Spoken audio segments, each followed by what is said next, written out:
Welcome back, listening audience. It's 2 days in a row. You can get us for a couple weeks, and now you're just getting a lot of us. I am joined today with my co-host, Kevin Berry. Kevin, how you doing? Pretty good. Getting back in the swing of things, getting the live set up, no technical difficulties. We're doing good. Look at us. Yeah, all it took was some time off. Kerri, what you don't know is we usually have, it never fails, but we always have some sort of like clunky intro or something goes wrong or the live kicks us off. So I did think it was really brave to just put that out there that you weren't having any technical difficulties. So I'm going to knock on wood for you and thank hope you. that Thank all you. goes well. Cause I was like, whew, I am clearly more superstitious than Kevin. Well, I'm excited for today's show. And the reason why, for anybody who's tuned in right now, people will tune in as we keep going. But this is you're a first. This is a first. We have never had a researcher on the show. Like a It's my first time. It's the first of my kind. yes. Okay. That is exciting. Yeah, I mean that's the thing too. And we talk about the research community, we talk about the firearms community, and I highly doubt like there's ever been a lot of discussions like that. I think that, like I said, this is the first, and so I'm very excited. But why don't you tell us who you are and where you come from, and then we'll talk about a little bit of the history of how we met and where we saw each other first. But who are you? Yeah. Cool. And if I go on too long, just give me the timeout sign and Oh, that's not going to happen here today. I Like can it's research or I can wrap it up or I can go long. So it's really, really lovely to be back. To be here and be back with you. You'll talk about how we met, but it's really lovely to see both you and Kevin again. So, I'm a farm girl from Texas. I grew up in Texas. I grew up on a cattle farm between, Houston and Dallas and a little town called Madisonville. And, the most excitement in Madisonville was when we got at Bucky's. And if you don't know Texas and if you don't know Bucky's, like, you should make a road trip. And so then after that, I moved to Nashville, Tennessee. I went to Vanderbilt. And after graduating from college, I started work at the Davidson County, which is Nashville, district attorney's office, as a victim advocate with victims of domestic violence and intimate partner violence. So, family and romantic relationships. The definition in Tennessee by statute is just kind of large, and learned a lot, right? I was 22 and thought I knew a lot about the world and the criminal justice system and how people made choices. And I learned really fast that, like, I did not know nearly as much, but I think I learned a lot on that job. Still keep in touch with a lot of those people today. And then I managed a domestic violence shelter in Nashville, the YWCA of Middle Tennessee. It's one of the largest domestic violence shelters in the country, where I saw a whole different kind of way that people are affected by domestic violence. The way that people intersect with the criminal justice system is one way that you see in the prosecutor's office, and the way people don't is another way that you sort of see that in a shelter context. There's some overlap, but there's also a lot of differentiation. And then I will spare you the details, but my husband and I moved to upstate New York.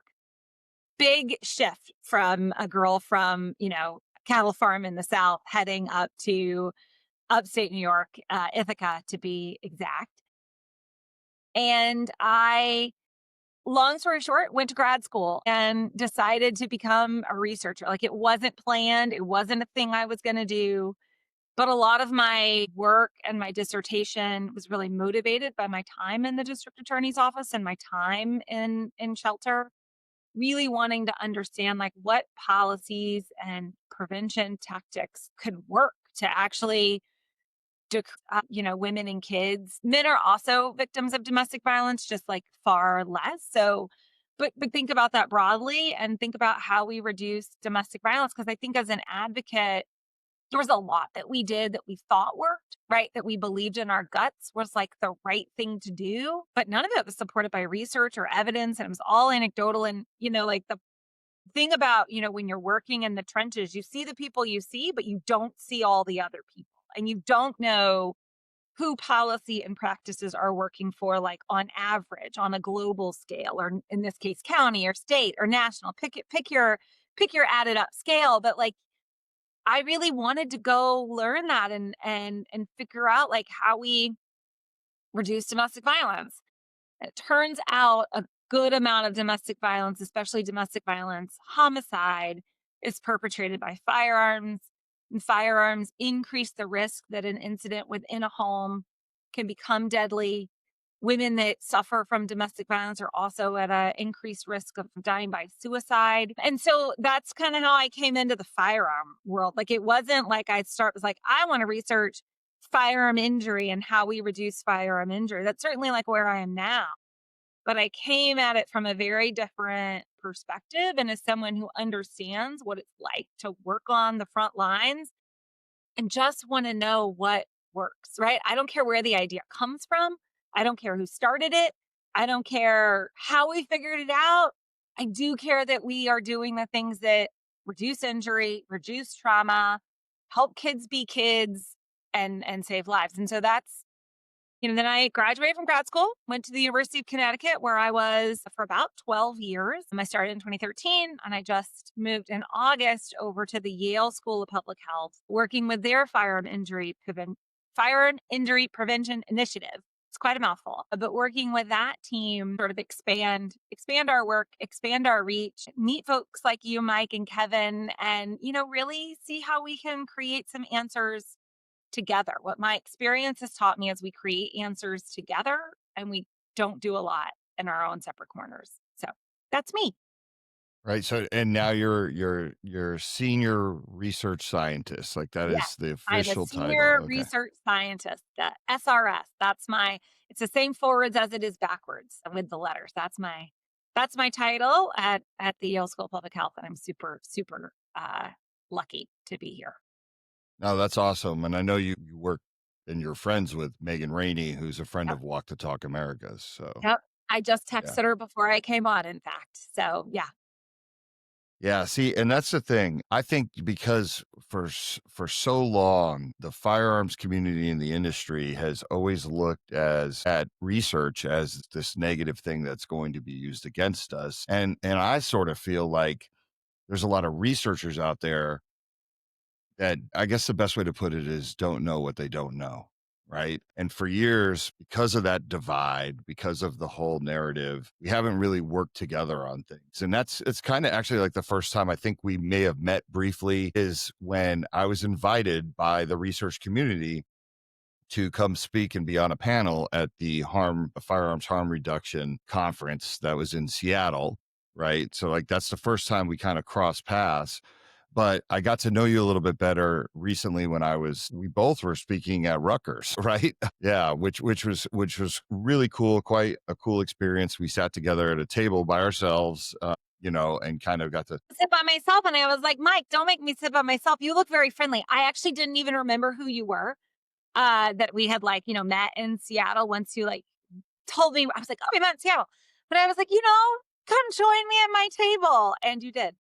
Yeah, yeah, no, and it was really cool because you're exactly the type of researcher I think that the firearms industry needs to be exposed to, and not from the sense of like you're not going to call balls and strikes or see things the way that maybe you see them, but it's like I do truly believe you're fair and you're curious. When you look at this issue of firearms in the United States, and obviously with your history, I can understand why you'd want to be curious and find out what works, and also maybe have some opinions on it already because, like you said, you were in the trenches, right? It's easy to have an opinion on firearms when you're in it and you see all the destruction they do. It's just like the opposite for me, right? I see all the good they do and I'm in that all day long, right? But so I can always appreciate kind of both opinions on it. But let's just touch on the domestic violence piece real quick, because it is kind of an interesting intersection, right? Like, there's a lot of people that would say a firearm's more likely to create that problem when it comes to a domestic dispute, or obviously we all know the suicide issue. That's what Walk the Talk America is really built around. But then there's a lot of people in the firearms industry, and maybe some people that are listening right now that say, like, well, if you do feel like you're in danger and you're abused, get a firearm, right? Like, that's a great equalizer. That's the safety net that'll make you feel safe. So it's like, how do you balance that? And I mean, you grew up in Texas, so something tells me you grew up around firearms. Yeah. So I'm going to answer this in a couple of parts, and like if I, end up waffling, like let me know what you want me to come back to. But I did grow up in Texas. I grew up around firearms. There was a, rifle at the back door. I grew up shooting my papa's 270, which kicks like a mule.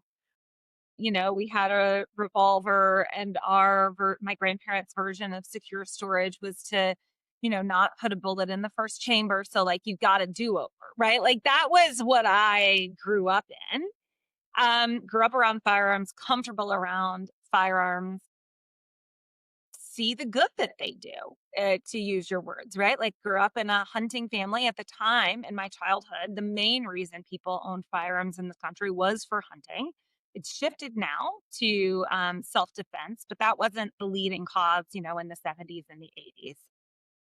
Really grew up around a hunting family. You know, I never went deer hunting. I'm going to be honest. Like Bambi really got me, but like definitely got up early to see my dad and brothers off. And what was this? Was a hand up? Did you go? Can you hear me? Okay. Oh, no, no, no, that wasn't to stop you. I feel the exact same way. I've never hunted an animal in my life. I've never hunted, but like definitely got up to see my dad and brothers off to go hunting and came back and, I do like venison. And my mom always had a pistol under her seat when she drove anywhere. My brother is a truck driver, and I haven't had this conversation directly with him, but I'm pretty sure he carries a sidearm everywhere he goes and that it's handy for self-defense. So like I see all of that. And not only have I worked with survivors of domestic violence, I am a survivor of domestic violence. I have a family member.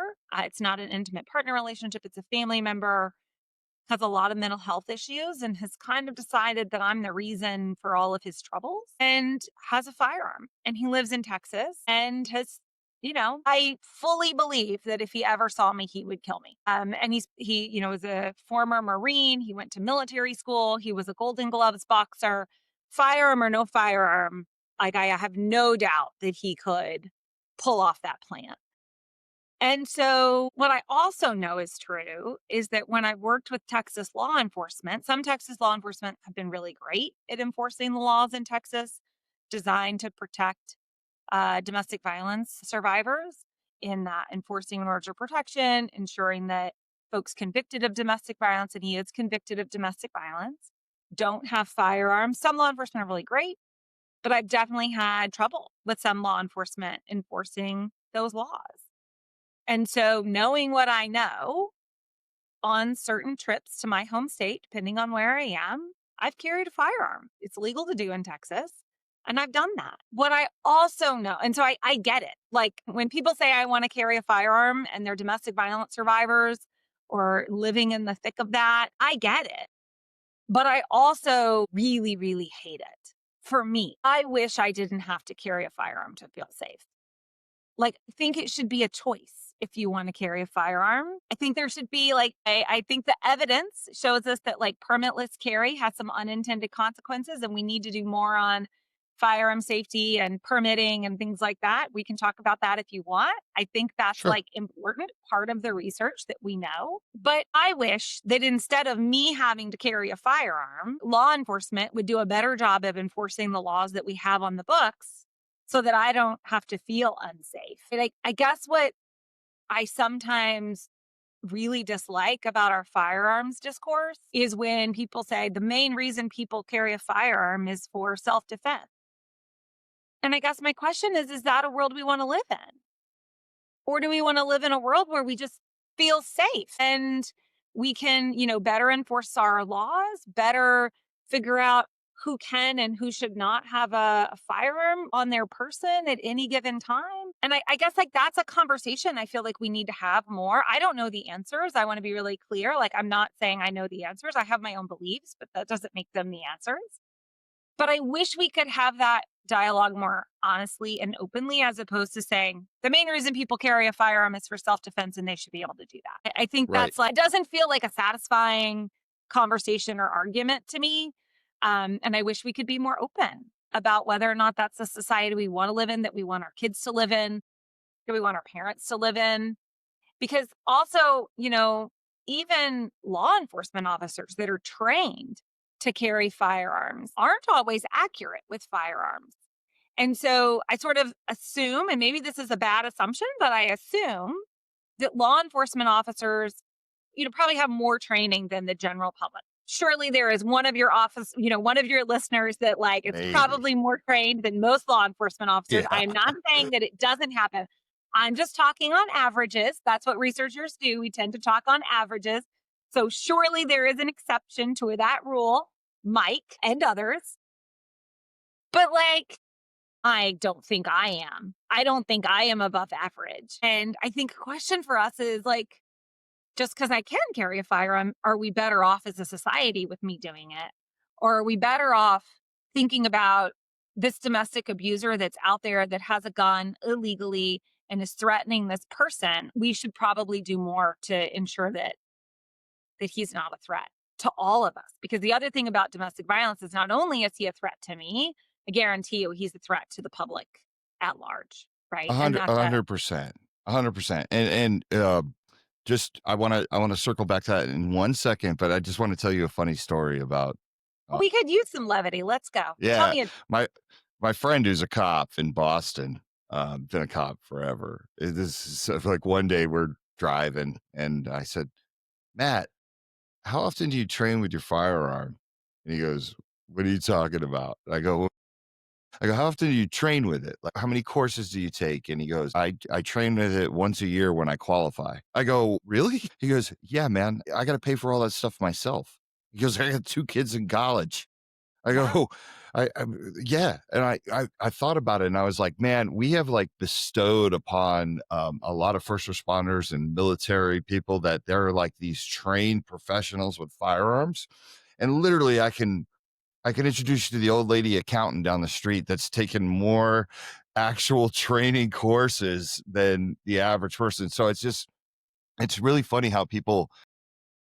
I was making a joke this weekend. I was at MCon, which is a military conference, and I was talking to the guys at GOA, and I was like, it's kind of like when someone tells you, like, "Oh, I know a thing or two about firearms," or "I know a lot about firearms. Like, I'm the expert here because I was in the military," or "I'm an NRA instructor." And you kind of look at them and you're like, "Okay."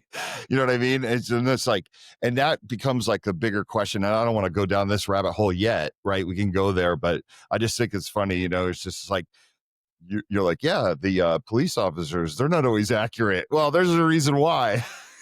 A lot of them They're not. don't. And, even if they did train, it's a super hard job. Hats off to all the people that do all the things to keep us safe. And like, I am totally indebted, but I also know that they're people. And I guess my other like larger point is like, so, at least Matt does go once a year, but it's not required in a lot of states for firearm owners to do that. Maybe that's a conversation that we want to have. I do hope that those conversations that we have, though, can be research informed. Like, I think, as I've come to this work, what I have sort of figured out is that people are really, really good at taking their experiences and therefore saying, like, because it's my experience, or even all my friends on Facebook who like are a lot like you, because they're still on Facebook and they're still your friends, if that even applies. Right, we're in these echo chambers and we assume that our experience is the experience of everybody, and it's just not. And so, as a scholar of public policy and as someone who tries to figure out, you know, are policies effective on average? And then from there, like, do they work better for some people or do they not work better for some people? Like, I believe strongly, and this was another part of our conversation, that we should figure out if policies have unintended consequences, and if they do, we should identify them, identify where they are, and figure out if there's like a policy solution or a way to adapt policy to better deal so that we get the outcomes that we want for everybody, not just on average, but that we also take care of those unintended consequences. Because if we don't do that, we're not safe, right? Like, or at least some people aren't. And my goal in general is not to take anybody's guns or to give everybody guns, like, or like whatever spectrum that is. That's not my job or my goal. My goal is to figure out how we reduce firearm related injuries. Yeah, negative outcomes, sure. Yeah, and That's we can fair. do that in a lot of ways, and I think that's your goal too. Of all the firearm owners I've ever talked to, and I've talked to a lot because, like I said, I'm from Texas. I lived like half of my life in the South, and there are also firearm owners in New York and Connecticut. Like, P.S., they do exist. And so, of all the ones I've talked to, no one ever says like, "Yeah, I want more firearm injury." Like, I think we can agree we all want less firearm injury. We may disagree on how to get there. And my hope is that research and evidence can like resolve the disagreement, can help us put aside our own opinions and have some firmer, more scientific, less biased, my bias, your bias, everybody's bias answers about how we get there. That's my goal. Yeah, and for the listeners, when we were together in New Jersey at Rutgers, I want the listeners to understand, like, you were one of the researchers that was like standing up, like, for me after I spoke and said like, yeah, we need to listen to Mike. I think we need to we need to get out of our own research bubble that we're stuck in and kind of like look at these different programs that like he has and what he's saying. And I appreciate you for that. And I believe it, right? Like I felt that. And it was nice because like when I came back, I was like talking to Kevin about it. I was like, it was nice to have like some researcher because a lot of researchers won't say anything or they'll just like throw questions at me and then you never know where they're at, but you were literally standing up saying, yeah, this is cool. So I know you get that. Now I want to kind of go back to what you were talking about. Is this the world we want to live in? I don't want to sound negative, but I mean, about to. All right. well, no, I like to put it this way. Like, I don't think the genie's going back in the bottle, right? And I know how many guns are out there. I believe the number's a lot larger than what's stated. And I'll tell you why, because I know how many guns my company used to do. And we didn't have any military and law enforcement contracts, at Eagle Imports. And we had specific brands that we can only sell. So I think about all the other brands. But I guess my thing is can you get to a society? I mean, I don't even know if I'd want to give up my guns if you waved a magic wand and said, like, there are no guns here anymore. Sure. I guess it's like what's the threshold of death? Like, like you said, the guy that you've had issues with in your family seems like an aggressive guy, seems like somebody that can handle himself and could easily kill you with his hands or his car. He could just run you over, right? This is where I don't want to sound negative, like, oh, there's nothing we can do, because there's absolutely things that we can do to reduce. But I guess that's the bigger question, right? Like, and So there's no I way get you this can question answer a that. lot. I get this question a lot. There are no easy answers, but I do have a response. How about that? I won't say I have an answer, but I have a response. So I want to take a couple of things. One, when we say put the genie back in the bottle, I'm not arguing that like we need to put all the guns back in the bottle, right? We have reduced motor vehicle deaths in this country by a lot. And I think we've probably increased the number of cars that we have. Like, my family has more cars now than when I was growing up.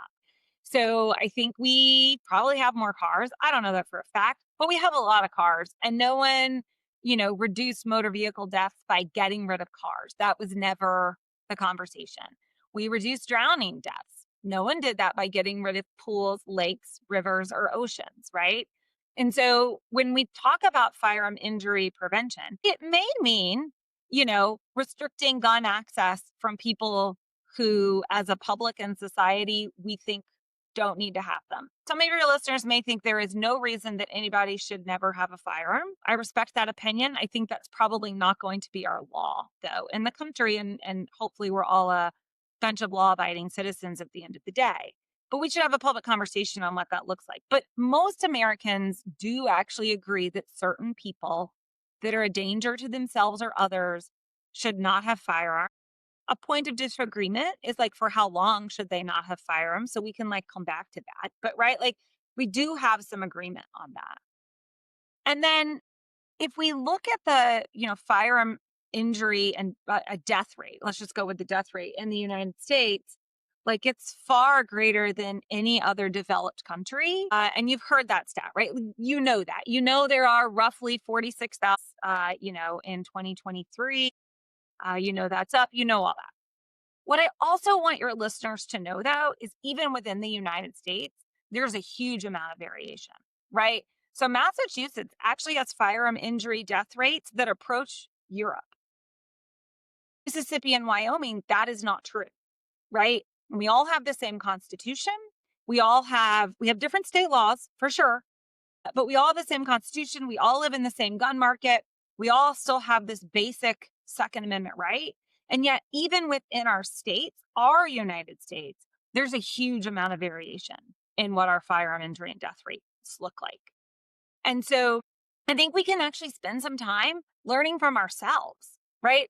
I don't think the answer is necessarily to look to Europe to learn things, although there are some European countries that do have high firearm ownership rates. Finland, for example, that don't have the same kind of gun problems that we do. So I think there's a lot we can look at there and figure out like what can work. That's a conversation for the public to have about what kind of laws they want. I'm a big fan of democracy, right? So that's a conversation.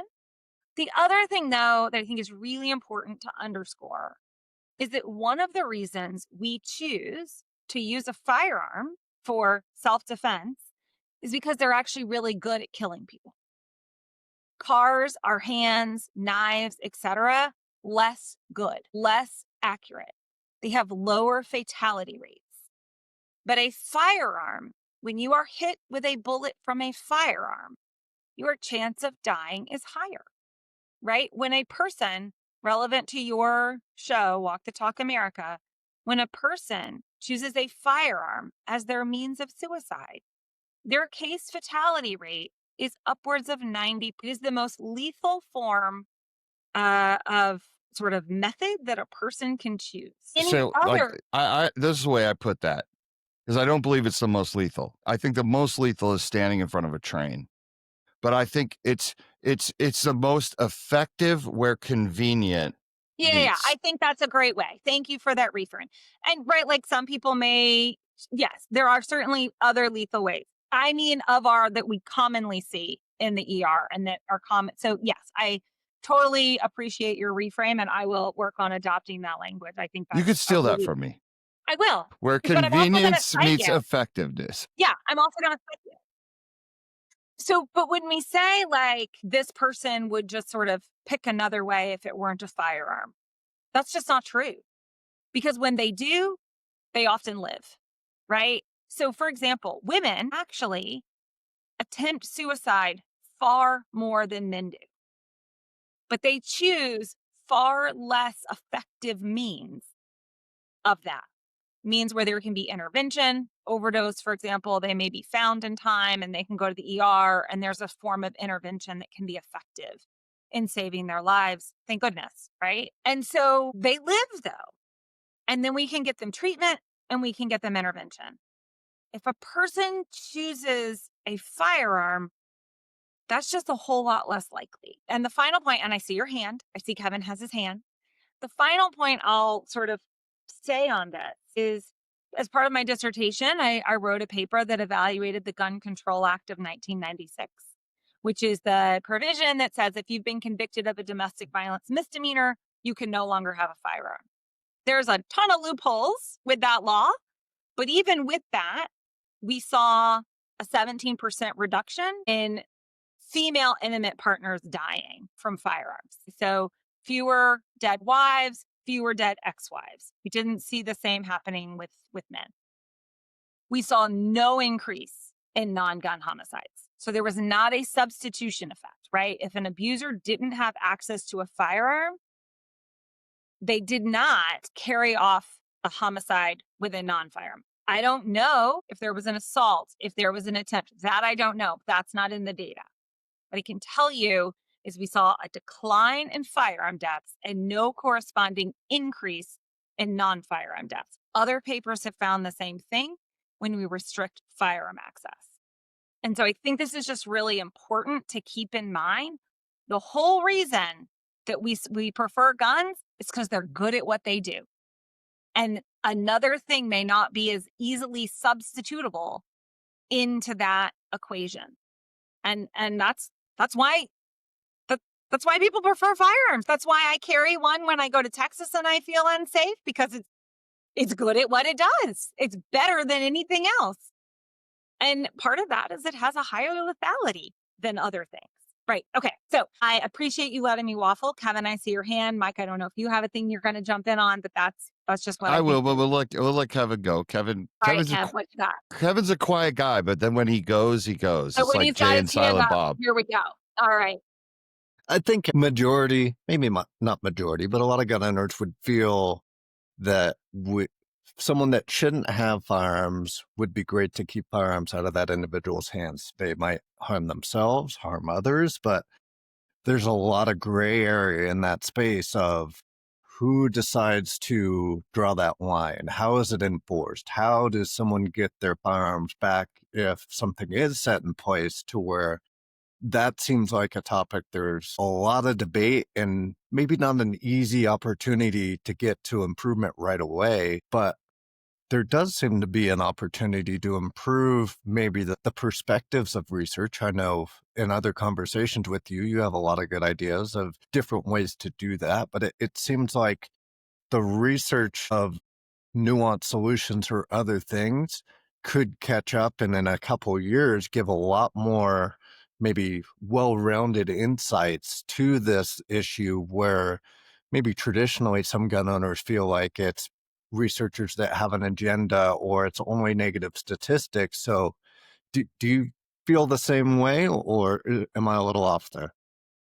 No, so I think we have got to come up with a lot of non-government options for people to securely store their firearms if they recognize that they are in a period of distress, or if others are in a period of distress, right? To get them off their property. So I have a huge amount of respect for things like the Armory Project, right? There are other states that have, you can look on a map and find a place where you could take your firearm. Some are law enforcement based, some are gun range based, some are just like other FFLs, and you don't have to sort of involve law enforcement at all, right? So I think you're alluding to our conversations about extreme risk protective orders, or ERPOs. I'm happy to go down that, but I think like that is also like the tip of the iceberg. And my goodness, is that like a invasive thing? And maybe not everybody needs that invasive of a thing.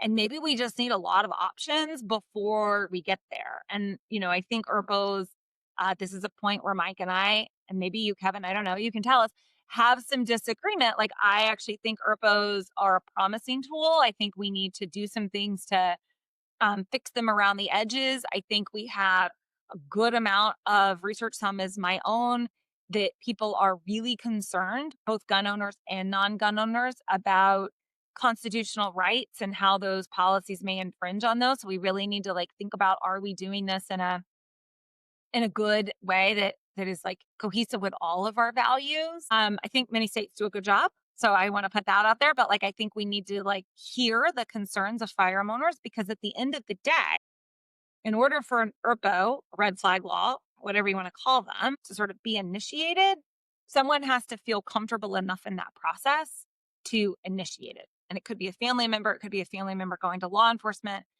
But if people don't feel like the process is going to protect their loved one, protect their rights, not backfire in this very kind of icky way, like they're just not going to use it. And so we want to think about ways to make this policy helpful and minimize its harms. And that's what I meant about like, we got to figure out the unintended consequences of policies so that we can like appropriately address them. Even if it's messaging, maybe policies do address them and we just need to get the messaging out better or be really clear about what that looks like. And Kevin, like also to your point, like I also think it's really important that people think about like, you don't just have to, like maybe you want to secure your firearm not in a point of distress. Maybe it's like your routine practice where a firearm not in use is stored. And I know you guys have a lot of expertise in that. That can prevent a whole lot of harm as well, including, a bad decision in an acute period of stress. And so like I think we just need to like expand the conversation in a lot of ways so that it feels more like practice as opposed to like a thing I do when I'm in trouble. that just feels like, I guess, like I don't want to put my seatbelt on in the middle of a crash. Like I want to put it on as I'm backing out or before I even back out of my garage. So I'm ready for whatever happens on the road. Yeah, I mean, looking at the survey, I know we've talked about the sampling size and there's improvements of our most recent survey, but it seems like there's some middle ground of a little over 1,100 people said that they would believe in a version of law restricting access to people that shouldn't have them, adding certain protections. And I think that's probably where Mike and I agree. There might be some opportunity where red flag laws, they almost need a rebranding or the research to see all the unintended consequences of. There seems to be a lot of research on the positive, but the underlying, where we've had multiple surveys now that said over 50% of respondents of thousands of gun owners say, nope, I'm not getting any mental health help because of an ERPO. And that's flying all under the radar of those negative outcomes that we have no idea to. That's where I was kind of going with the question. I think Yeah. there could be something, but it's the who's enforcing it, what's the process. It's very muddied, and I guess my lack of confidence in the sides coming together to get some legislation that does that effectively, that makes a majority of people happy, is less confident than kind of your ideas with like insurance was one of the other things alluding to, of finding ways for insurance to incentivize people for storing responsibly in different things. I think those are a lot easier and middle ground wins that could maybe be focused on instead of some, I don't know, mythical dragon legislation that everybody feels happy and the unintended consequences aren't there because it's unknown at this point. Yeah, I did look at a survey. So I have no problem with your sample size, just to be really clear. Sample size, check. My concern about the sample is that it might not be representative of all gun owners, right? That's actually the concern. It's like who, not the how many, just to like be really clear. So super happy again to like partner with you guys because I am curious, as Mike said, like I want to figure this out. And if this is preventing people from getting mental health treatment or assistance or access, like that's not the purpose of the policy. Policies have unintended consequences all the time. We just need to figure out like how to work. We have to identify them and then figure out solutions together, right? I do think, extreme risk protection order is the first word, extreme, right? So something has really gone off the rails and we are implementing this law in this extreme circumstance. And, I've talked to people who think that they have averted mass shootings. Would the mass shooting have actually happened? No one has a crystal ball, but they've taken guns and done things because someone saw something, spoke up, and a state had a lever to sort of take guns and intervene. And that person definitely wasn't getting mental health treatment. And so something was broken, right? And we have to like figure out how we come together. Because again, I think nobody wants gun injuries. I think we can all agree. And that's where I think we should work from. Nobody wants gun injuries. How do we get there? I do, again, think there should just be a lot of other options for people and a lot of other incentives and nudges to move us to secure storage. And you're right, that's where the insurance paper started. It's part of my conversation with Mike. Happy to talk about that. But I know Mike has been like itching to get in. So before I launch down another rabbit hole, I'm going to give Mike the opportunity to pop in. One Well, second, Mike. We have a question in the chat that yeah, I think's I was going to say, relevant. Yeah, address yeah, that yeah. question in the chat. Tova's asked, Kerri, is there a state that you feel has a well-written or better ERPO than others? So rather than answer that, because no, I don't, but I think creates a good ERPO policy is a policy that puts a clear sort of definition on what it means to restrict a firearm, that there is an immediate risk to the firearm or self or others, that it goes before a judge or a neutral party to hear, right, where the firearm owner has an opportunity to respond. And then there is a clear way and time period where the firearm owner would get their firearms back. In speaking with firearm owners, what I don't see in a lot of those laws, and if a state has this, and I'm saying I've never seen it, I'm super, super sorry. Please be in touch and let me know you have this. What I've not seen in some of those ERPO laws is the way that the firearm will be stored while it is in the government's care. And I think this is really important, at least for the firearm owners that I've talked to. Firearms, I know who's listening for the most part, but in case I have a non-firearm owner like listening, firearms are really expensive. Firearms are often something people care a lot about, and they put a lot of love and care into their firearms. It may be something that they've put together. It may be something that is a family heirloom, but it is like an important object to them. And just like if someone took my wedding ring, I would want to know how they take care of that when it's not with me.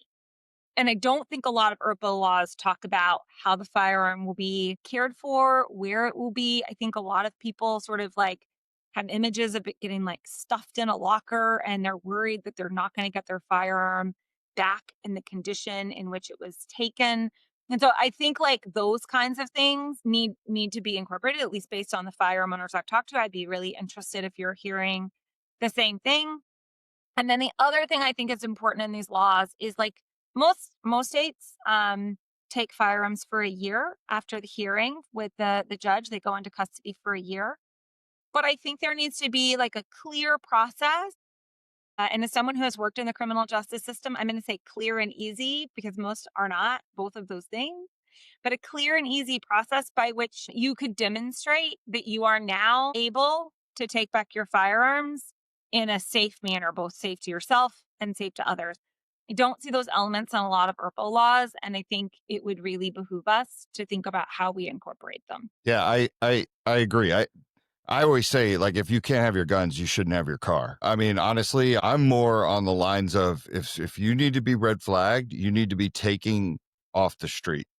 That's just my opinion, right? Like, because I've had people in my life that have taken their life and they didn't own a firearm, and they could have probably used an ERPO at that moment, right? So, and Tovis is bringing up some great questions, right? And this is why this is going to be a fascinating conversation. It's like I wish it was the Joe Rogan 3-hour podcast. But I wanted to ask you a quick question, and I could be wrong about this, so I don't want to. I'm not, to the listeners, I'm not saying this is matter of fact. I could say it matter of factly if I was intellectually dishonest, but from what I understand and what I've heard, in every state that has an ERPO, the total number of suicides has gone up.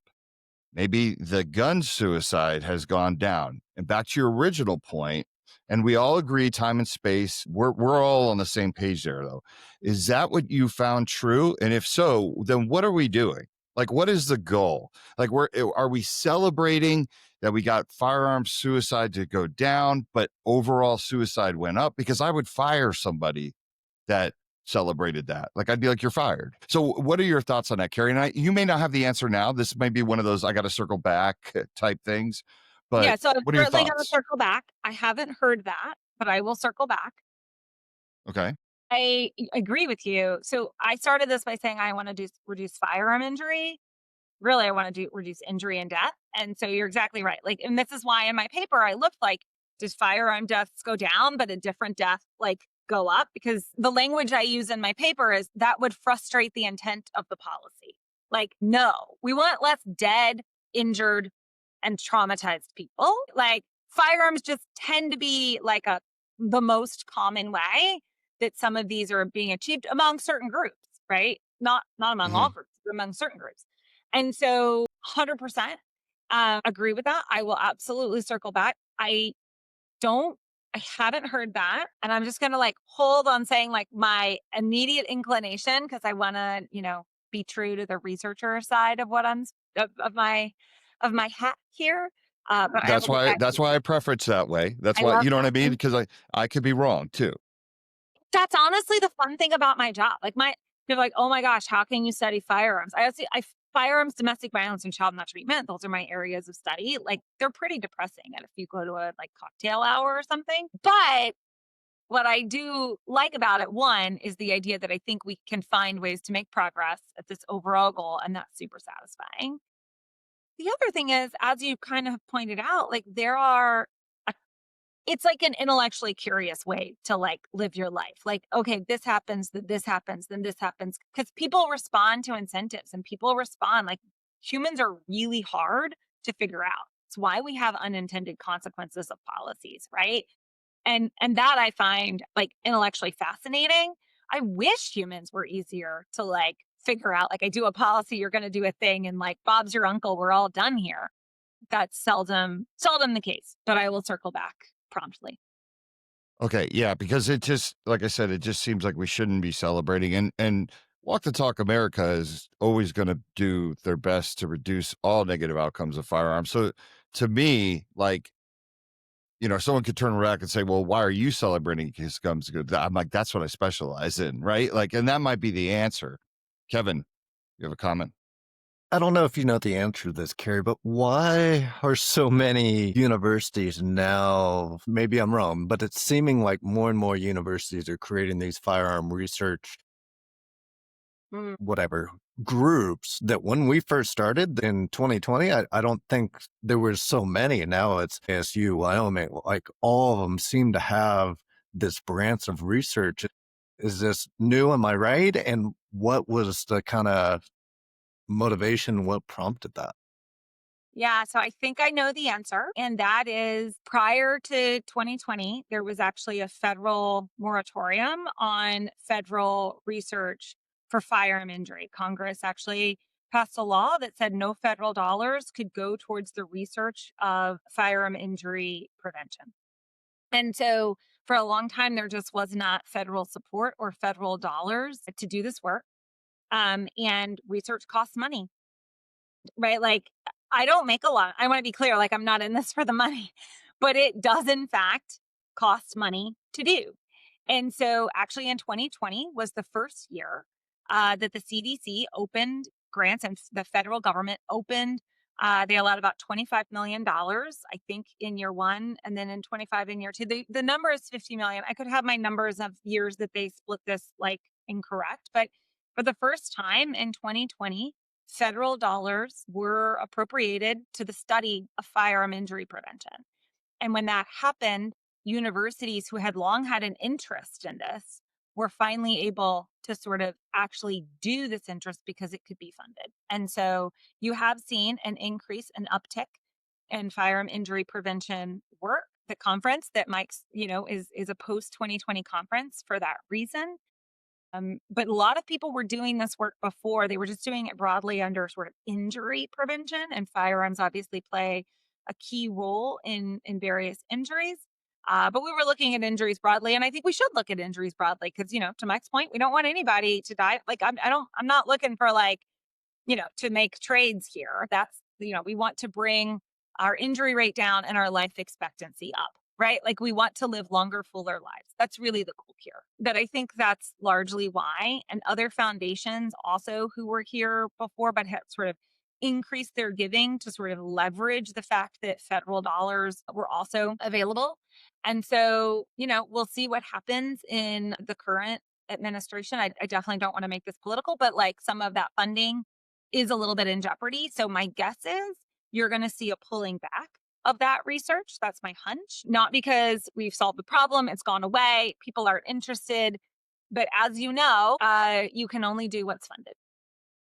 Yeah, I also think it's that I think that you guys have been labeled anti-gunners in disguise of like researchers that are really anti-gunners, right? Like, and I think that that will always ultimately work against you, especially when it comes to funding, because I just know how we are today in today's society.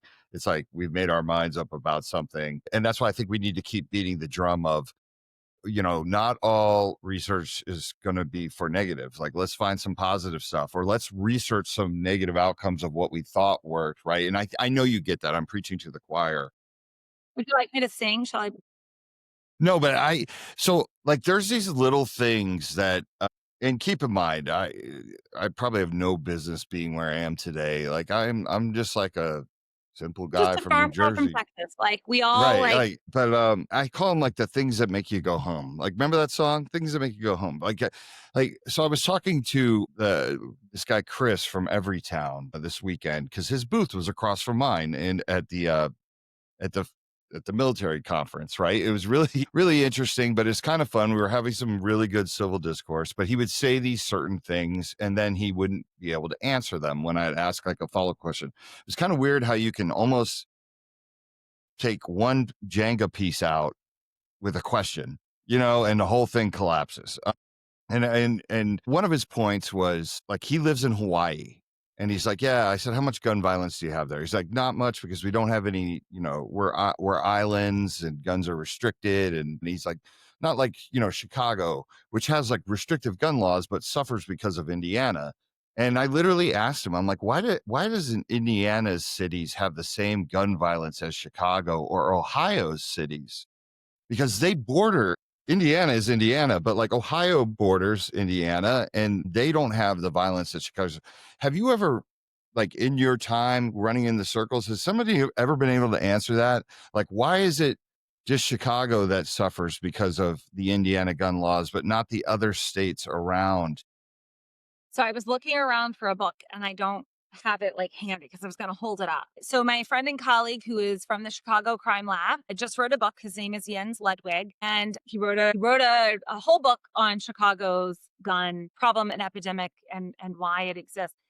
I think another thing, even to just drill down a little bit more, is that Chicago writ large does not have the same gun problem. Like even Chicago, It's like 4 blocks. It's like 4 blocks of Chicago. even areas in Chicago, because then the next thing people would say is it's poverty. Like Chicago has more poverty than that, whatever state you named in Ohio, right? Like it's poverty, it's social determinants of health. And while I think all of that like has a place, you can look in Chicago and two places with the exact same levels of poverty have very different firearm homicide rates and injury rates, right? So even in Chicago, even like, so Jens in his book, he's like, there are two areas and they're like divided by a street, right? So like as literally, at least in Indiana, you've got to go over the bridge and pay a toll, right? Like they is across the street have very different firearm rates. So there are a couple of things. One, access to guns, we think matters, right? But again, across the street, same access to guns, like really very trivial difference. From there, it really is also about the fabric of our communities. Communities that have a lot of street lights do better than communities that don't. Communities that have a lot of eyes on the street and people that can intervene really are helpful. We know that in an instant, if you are carrying a firearm and you felt threatened for some reason, you have that firearm accessible to you to pull out and make a life-altering split-second decision. I saw Ovis's question in the chat about like, can we have more training? Absolutely, Ovis, we can have more training. Nothing I am saying is like one thing and not another. I usually say there's no silver bullet, meaning like we need a myriad of solutions here, including training, but not just firearm training. So one of the things that we have found in the research community, I gotta admit, I was super, super skeptical about. I was like, there is no way. But if I'm going to like consider myself a serious researcher and someone who pays attention to the evidence, things like what we call cognitive behavioral therapy are really, really important to helping people manage those times of stress, especially if they have a firearm on their person, to make a decision that like they're going to be happy they made 5 minutes later, right? Meaning that they did not prematurely discharge their firearm and shoot their firearm when what could have been just as effective is walking away, right? Sometimes we can just walk away, right? Some folks are better able to do that. And that comes down to a whole lot of things. But in Jens's book, he talks about like system 1 and system 2, and it's basically your flight or fight response. And what we've got to help people with a lot, and CBT helps people manage their fight or flight response, to make a decision that is not split, is not in the moment, to think about like how to better handle a situation and like not just need 5 minutes of their life back, to have literally not made a life altering mistake that they are really, really upset about. Communities have different levels of those extra protections. Do I think it is about access to firearms and some people who shouldn't have firearms having them? Yeah. Do I think there are a lot of other things we can do too? Yeah. Do I think, by the way, the one thing I don't want this to be left with is that this is only a problem in our urban communities? It is not. We also see in states where they are passing permitless carry laws. A colleague of mine, Susan Parker, has found that gun injury and death has gone up specifically among white men over the age of 40. So this is not like a problem where just some people have a problem exercising restraint when they feel threatened. We all sort of might have this inclination. We all have this like response in us to do the thing to protect our person. And we all, therefore, I think, need training on like not just how to safely handle a firearm. Yeah, absolutely. If you're going to own a firearm, please do that. But we all actually need training in like, how do I take a breath and like walk away from a situation that is charged? I do this with my kids all the time. They don't have firearms, by the way.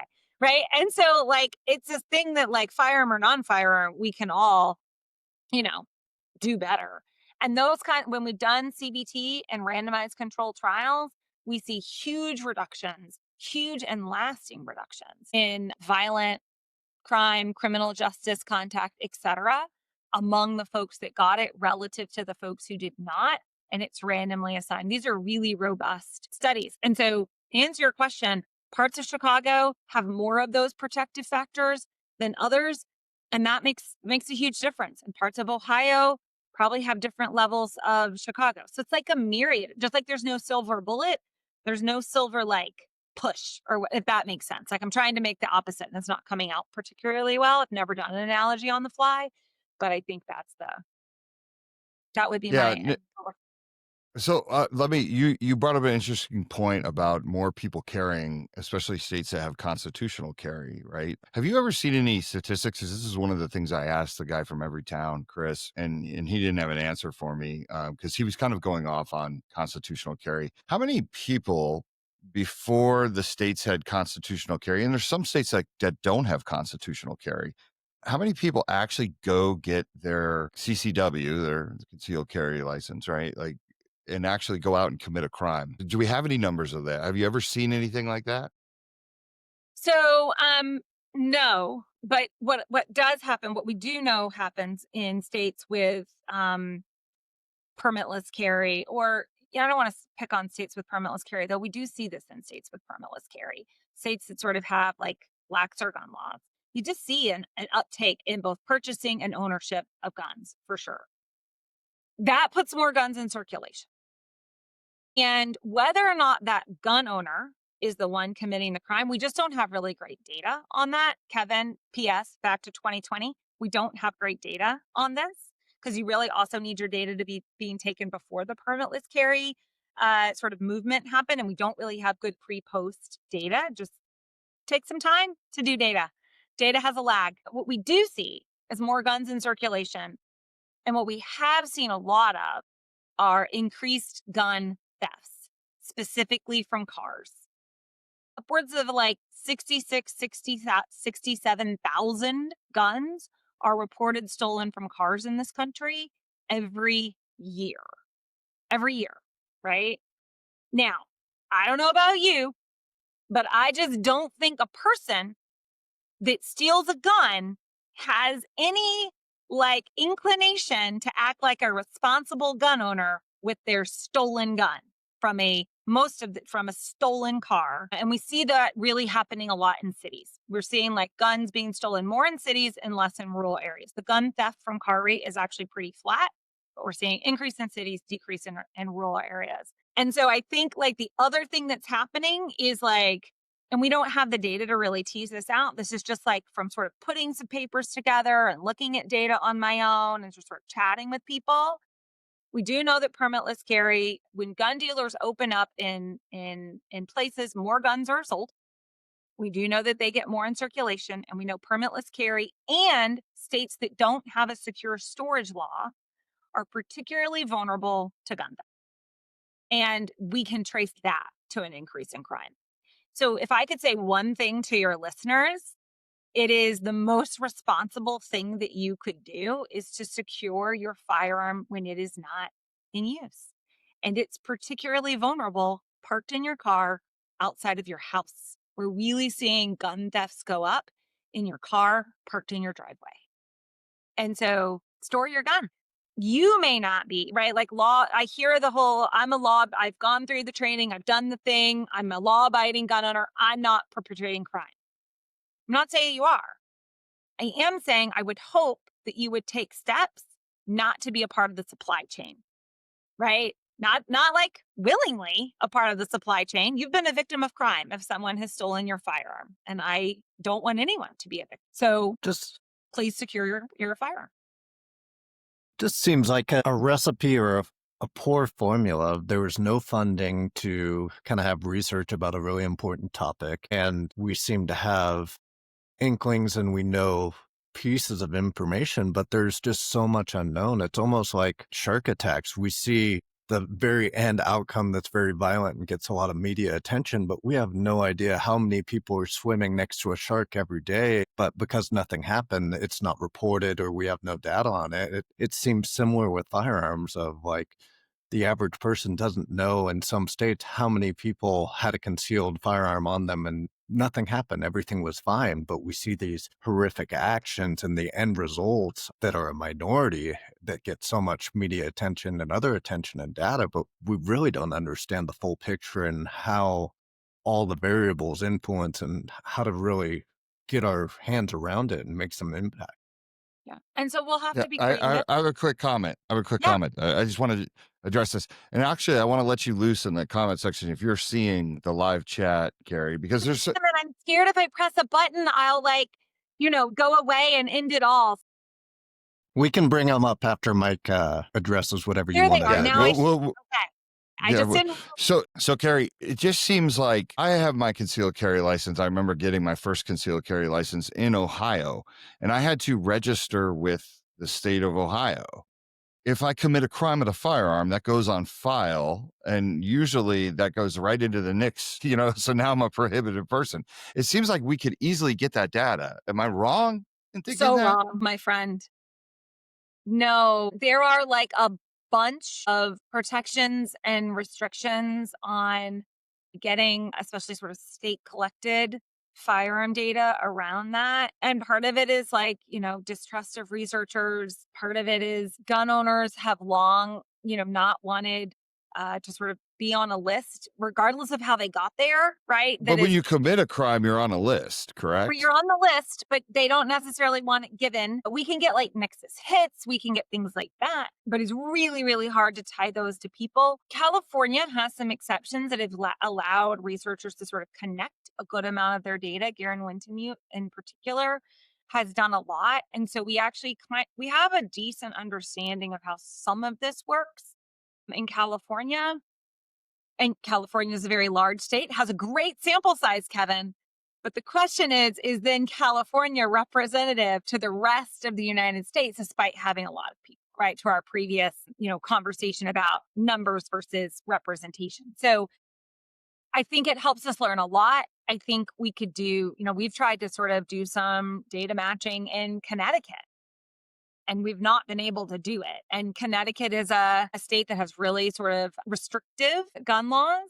And so even in Connecticut, it's really, really hard. It's hard. Yeah. So No, I think I get you're you on wrong. that. I just feel like every time I see an article where somebody shoots somebody and they always identify if he's a legal gun owner or a concealed carry holder, right? Like it just seems like we could figure out how many concealed carry holders actually like in their head like committed a violent crime after they got their license. I get what you're saying. I believe you. I believe the right hand doesn't necessarily always talk to the left hand in certain states. There's politics involved. There's protections. I get it. All right, so let's Even if you're not committing that crime, you can still be a crime fighter by securing your weapon so that it doesn't get stolen by a person right. who would then use your gun in a crime. So don't be a part of the supply chain either. Yes, you're saying what Walk the Talk America I preaches know, I know. every I day, just every wanted to day, say it every again. day. I want to say it Let again. let let's get to some of these in the comments because I see so many good comments coming up. Okay. Where I don't know where to start. Where do you want me to start? What have we already? There's a really big. Okay, they just get big on my I'll screen. bring it up again. What Do do you want? states with more prohibited places have a higher number of thefts from vehicles because people need to store them in their car instead of bringing it in with them? So I think the answer is probably yes. We saw this in Tennessee a little bit, right? So Tennessee, for example, passed their permitless carry law, and then we actually saw an increase in guns because there were more guns in circulation, but they couldn't necessarily bring them in. Even states with prohibited places, like there's a lot of places you can't bring them into. Like even in Texas. Like so when my dad passed away in Texas, we had to leave our firearms in the car because you can't take them in the hospital. And that's Texas. They have permitless carry. So even there are just a lot of prohibited places, even, in a state that you think is very, bring your guns wherever. And states have a right to sort of declare sensitive places as well. I think we have seen that. We do see that more in urban places when people are leaving guns in their cars. What I would love to see happen is that we work with car insurance companies and that car insurance companies give you incentives to install a secure storage device in your car. Maybe even car manufacturers just like put that in their car from the beginning. And then you have a secure storage facility in your car that you could put your gun in. That's not your glove box. Your glove box is not a secure storage place. I just want to make that really clear. Even if it has a lock, you need to do better. Because if they can get in your car, they can get in your glove box. So really having a secure storage box in your car, I'd love to see you get a deduction on your car insurance with that. If there are any insurance professionals that want to test that, I would love to work with you to test it. I also think, we know roughly 67, it's a little less than 67. I'm just saying that for rounding purposes. About 67,000 guns were stolen from cars in 2023. That's reported, right?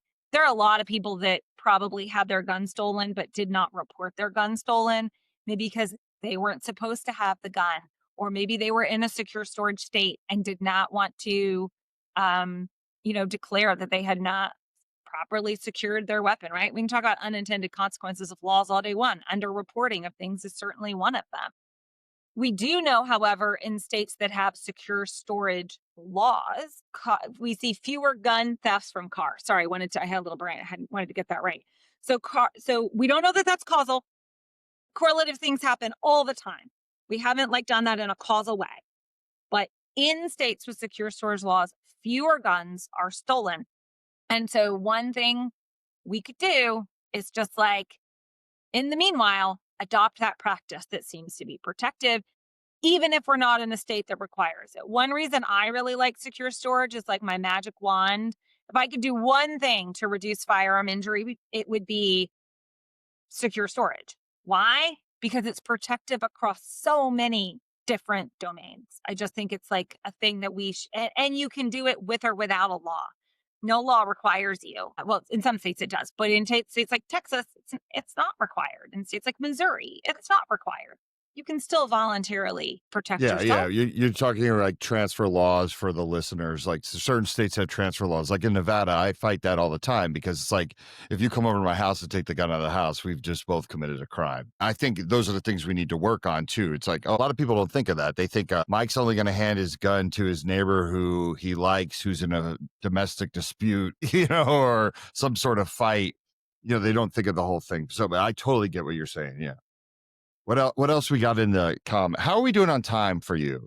Like I said, I can have you on for 3 hours. I think you're great. Meeting around 1:30 that I should probably show up to. And it's 1:16, Mike.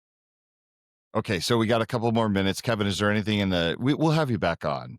Because I think we need to advertise you a little bit and get more good because no, the thing is we do these pop-up podcasts and stuff like that, and just people jump in. But I think it's great, for people to hear your perspective. So it kind of demystifies researchers are out to get us. And, and also too, I think the conversations is great. I mean, I've been looking at the chat and there's just so many great points. Is there one that stood out, Kevin? Because my eyes are bad.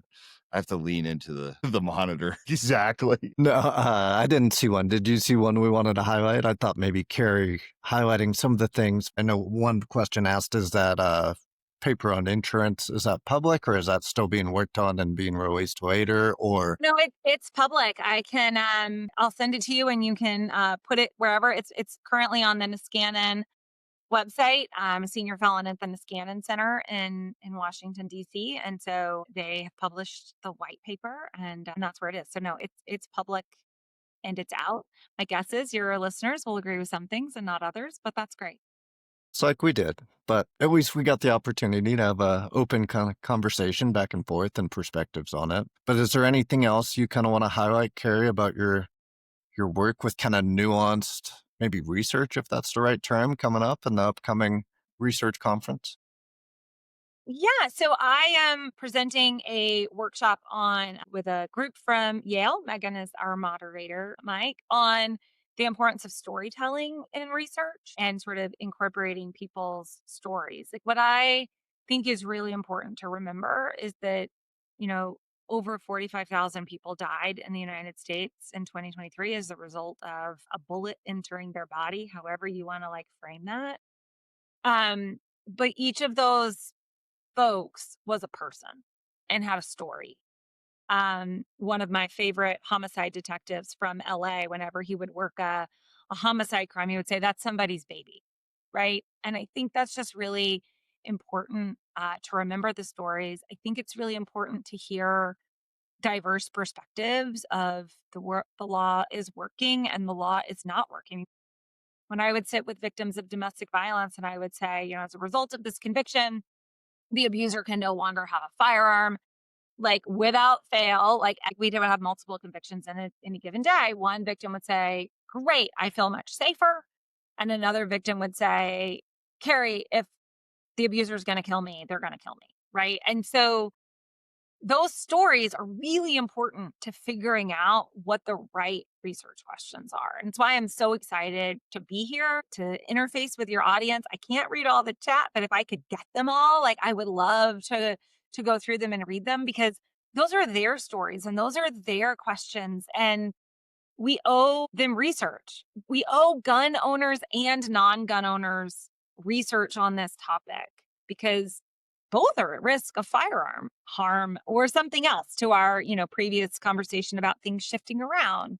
And we owe everybody that research regardless of how they come to this issue. And of course, I guess the final thing I want to say as I think about gun owners, they're not a static population. Like one person can be a non-gun owner today and a gun owner tomorrow. And one of the things that I would love to think about how we do is how we help them quickly become a responsible gun owner. What are the practices we can do? Is that something with your insurance policy? Is that something with the seller? Is that something with the firearm community? Is that a podcast? Like, what is it that when someone moves from one category, right? And I hate categorizing people, but one category to the next, we work on. And I think the other thing is, one day your life can be fine. And the next day it might not be. So I shared with Mike and Kevin before I came on the podcast that my father in law died on Saturday, somewhat unexpectedly. And some family members have firearms. And I said, we need to call them and make sure the firearm is securely stored. Because on Friday they were fine. And now they're not. And we need to recognize that like within a person, like what does risk mean can change. And we need to be ready to have those conversations and to offer that support so that none of us have to experience a bad outcome. That's my goal. That's why I'm here. That's why I've appreciated learning from you today. And I hope it's been useful and helpful. It has, Kerri, and we're gonna have you back. I would love for you to come on as a regular. I think it's important because we keep bridging these gaps, and I know we're in a time crunch here. Don't hop off because I have one Nope. more thing I gotta say to you Okay. after we end, but thank you. How if people want to email you or ask you a question, maybe just a follow-up to get your opinion, how do people get a hold of you? Yeah. So my email is Kerri.Raissian@Yale.edu. So look, I know how to type in the chat. One thing I will warn you about is I'm slow on email. So if it takes me a minute, please don't be offended. My entire team will tell you I'm slow on email. So I'm really sorry. Sometimes it also goes to my junk email accidentally, um, just depending on the filter. So if you don't get a response, I'd say in like a week, feel free to email me back. Um, and I'm happy to engage to the extent that we want to like be constructive and have a like useful dialogue. So very happy to answer questions. I also have a website. The Yale School of Public Health Firearm Injury Prevention Initiative page is also something we're working on building and reconstructing. Hopefully that can be a useful resource to folks.